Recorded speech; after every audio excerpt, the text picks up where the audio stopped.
Hi friends, எல்லாம் எப்படி இருக்கீங்க? நீங்கள் நலமாக இருக்க ஆண்டவனை பிரார்த்திக்கிறேன். இன்றைக்கும் எங்களோட சாப்பாடு என்னன்னா சோறு. இந்த பாருங்க சோறு, அதில் கொஞ்சம் கொஞ்சம் கொஞ்சம் என்னமோ காய்கறி காய் வந்து கலந்துருக்காங்க. என்ன காயின்னு தெரில. அப்புறம் வந்து ஒரு 3 ஊடான், அப்புறம் ஒரு மீன், அப்புறம் பொரிச்ச முட்டை இது. அப்புறம் இது வந்து கொஞ்சோண்டு ஆடு ஃப்ரெண்ட்ஸ். ஏன்னா இந்த ஆடு வந்து நேற்று வாங்கினது, அந்த பூரிக்கு போட்டது. கொஞ்சம் உரப்பாக இருக்குன்னு சாப்பிடல, அது வச்சாச்சு. அது சூடாக்கியிருக்காங்க.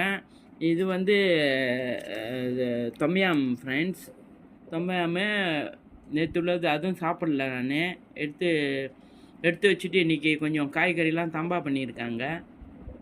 இது ஃப்ரெண்ட்ஸ், அது இவ்வளோ தான் எங்களோட சாப்பாடு ஃப்ரெண்ட்ஸ். நாங்கள் இப்போ சாப்பிட போகிறோம். உங்களையும் அழைக்கிறோம். நீங்களும் நேரம் இருந்தால் இந்தமாரி செஞ்சு பாருங்கள் ஃப்ரெண்ட்ஸ். ரொம்ப நன்றி ஃப்ரெண்ட். தேங்க்யூ.